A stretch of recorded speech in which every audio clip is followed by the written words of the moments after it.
Public तो चुनाव लड़ ठीक है, मेरी बात इसमें बुरा क्या? ठीक है, की जरूरत नहीं आपकी है। बात ठीक वो है। उनका काम क्या है? उनका काम आम जनता चुनाव लड़े, इसमें बुरा क्या है? पक्ष करना। ऐसा दिल्ली का 2 करोड़ आबादी अगर नॉमिनेशन करे तो इसमें बुरा क्या है? सवाल ये है, बुरा क्या है सर? बुरा क्या है? आप चुनाव लड़े, बुरा क्या है? नहीं, आप चुनाव लड़े, बुरा क्या है? जब सर हमारे बिहार स्टेट के अनपढ़ मुख्यमंत्री बन सकता है तो आम रेरी पर चलाने वाला चुनाव अगर लड़ता है तो इसमें बुरा क्या है? रेरी पर सवाल करने वाला सवाल क्यों नहीं बन सकता? जब हमारा नरेंद्र मोदी चाय बंट के प्रधानमंत्री बन सकता है तो यहाँ पर पाव भाजी का ठेला लगाने वाला प्रधानमंत्री क्यों नहीं बनेगा सर? पाव भाजी शुरू कर दो। क्या सर हम गलत बोल रहे हैं सर? I like it. क्या मेरा भाई विधायक क्यों नहीं बन सकता? क्या कैटेगरी में कमी है? जब स्मृति ईरानी जैसे लोग जब सिलेंडर लेकर नाचते हैं और आज 1000 का सिलेंडर बन रहा है तो कहाँ चुप बैठी है? तो आप जैसे लोग क्यों नहीं विधायक बनेंगे? उसकी बात मत करिए। स्मृति ईरानी का कभी हमारे बिहार में 112 एमएलए में से 78 से ऊपर ऐसे एमएलए हैं जिनके पास शिक्षता मात्र 5 क्लास तक की है और सभी के सभी 10 और 20 वर्षों से विधायक है। तो क्या आम जनता नौजवान सिर्फ उसके पिट्ठू बने रहेंगे? वो अपना चुनाव क्यों नहीं लड़ेंगे? हमारा सवाल इससे है। क्या कहते हैं? बिल्कुल लड़ेंगे यार, अब बिल्कुल लड़ेंगे। लड़ना चाहिए। लड़ेंगे बिल्कुल। सोचेंगे चुनाव आप क्यों नहीं अपने दिमाग में डाली है बात, ये सोचेंगे। सुनिए, गलत है। सोचने की जरूरत नहीं है, करने की जरूरत है। आपने कहा चाय वाला, बड़ी जोर से आपने दबाव दे के बोली ये शब्द कि चाय वाला प्रधानमंत्री बन सकता है। वो चाय वाला प्रधानमंत्री नहीं बना, कभी बेचता था। उसको अपने जीवन का और राजनीति का 45 साल का एक्सपीरियंस था। 45 साल के एक्सपीरियंस के बाद वो प्रधानमंत्री बना, मुख्यमंत्री बना था। एक मिनट, उसने बड़े तजर्बे करे हैं। केवल चाय बेचते हुए प्रधानमंत्री नहीं बन गया। जो चाय तो बेचे ना सर। एक मिनट, चाय बेचते हुए प्रधानमंत्री नहीं बना। चाय बेचते, अरे यार उधर उधर छोड़, तो यहाँ देख तू। अरे हाँ, अब इधर देख, उसको चलता रहे वीडियो, कोई परवाह नहीं है। अरे उधर इधर देखना, 45 साल का एक्सपीरियंस है उसको राजनीति का, तो वो प्रधानमंत्री बना आके। आज के नौजवान क्यों? अब सुन तो लो ना, अब तुम कह रहे थे कि पाव भाजी लगाने, पाव भाजी बेचने वाले को प्रधानमंत्री क्यों नहीं बन सकता? उसे 50 साल का एक्सपीरियंस दो, बना दो। एक्सपीरियंस कौन देगा? सवाल तो ये है। एक्सपीरियंस अपना आप लेता, मोदी को किसने दिया? वही तो सवाल है। मोदी को उसने जाके तपस्या की, बड़े बड़े आदमियों के साथ रहा। मोदी जी बड़े बड़े आदमी के साथ रहे चाय बेचने के बाद। हाँ जी, उसके बाद कह दो उसने 10-12 साल की उम्र तक बेची। आज 72 साल की उम्र है उनकी, 60 साल उन्होंने क्या किया? आप सर दिल्ली की रहने वाले हैं? तजुर्बा, मैं कहीं का भी रहने वाला हूँ, उसको छोड़ दूँ। परिचय हमें आपने जो चाय वाला जोर दे के बोला ना, मैं उसका जवाब दे रहा हूँ। अब हम सर बोले, हमारा कोई प्रश्न लेंगे सर? हाँ जी, बोलिए। प्रश्न है, चाय वाला 12 साल तक उन्होंने चाय बेचा।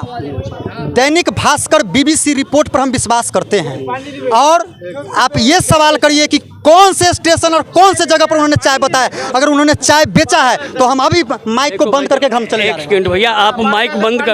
अरे एक सेकंड जी, अरे भाई, अरे सुन तो ले फिर भाई, माइक बंद करके चला, सुन तो ले। किस स्टेशन पे बेचा, किस पे नहीं बेचा, ये चर्चा मीडिया वालों के पास होनी चाहिए। सामने आके बोलिए, सामने आके बोलिए। हम नहीं बोलते। अरे बोलिए, डेमोक्रेसी है, लोकतंत्र है, हर कोई बोलेगा। सही बात है, सही बात है। बात कर रहे थे, नहीं, अभी लोकतंत्र की आप बात कर रहे थे। गांव में मेट्रो क्यों नहीं, गांव में माल क्यों नहीं, और अब आप आपके मेट्रो राजधानी में खड़े हो गए कि राजनीति पे। अभी आप वहाँ चर्चा कर रहे थे, हम राजनीति पे बात नहीं करते। अब राजनीति तुलना तो किया जाएगा। एक मिनट में आपके विचार, तुलना तो सर किया जाएगा ना, तुलना तो किया जाएगा ना। कुछ नहीं है सर। अरे भाई सर सर सर सर हम सर आपको जानकारी दे, आप हमारे बुजुर्ग हैं, सीनियर है, आप इसलिए जानकारी अच्छी बात है सर, लेकिन मेरा प्रश्न तो आप लेते चलिए। हम कहना चाह रहे हैं कि 70% से लेकर 80% आबादी हमारे गांव में बसती है और 20% शहर में बसती है। 70 से 80% पार्लेजी पर टैक्स भरता है, 20% मजा ले रहा है। सवाल तो करेंगे ना? अरे भाई बोल धीरे, कान में मत बोल ना। बेजार करिए। क्या बोलो, मैं उसका जवाब देता हूँ। 70% लोग गांव में बसते, तो हम गांव की तुलना क्यों नहीं करें? एक सेकंड जी, एक सेकंड, अरे एक सेकंड जरा, अभी आप, अरे भाई एक मिनट बेटा, एक मिनट। अब ऐसा है कि 70% आबादी गांव में रहती है,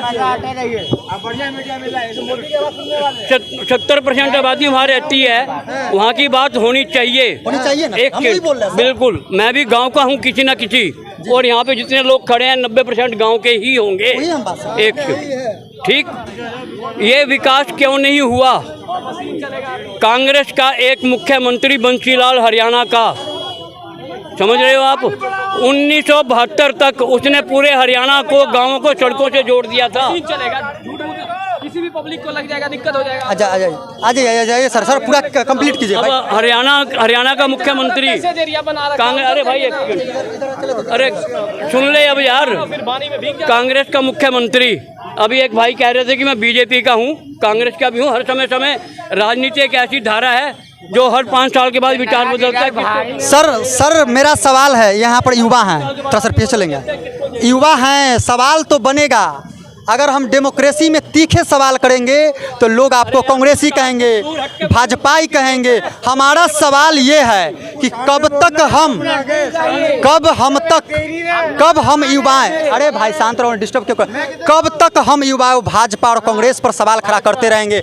हमारा सवाल ये है कि अगर वास्तव में इस देश का विकास होगा तो हमारे गांव के 70% आबादी जब तक विकास नहीं करेगी तब तक हमारा देश का विकास नहीं होगा। यह कड़वी सच्चाई है। इसको यह माने या दिल्ली के धरती के लोग या गांव के लोग माने या ना माने, जब तक मेरा घर और परिवार विकास नहीं करेगा तो देश विकास नहीं करेगा। सरकार को इस पर जरूरत है, इस पर काम करने की।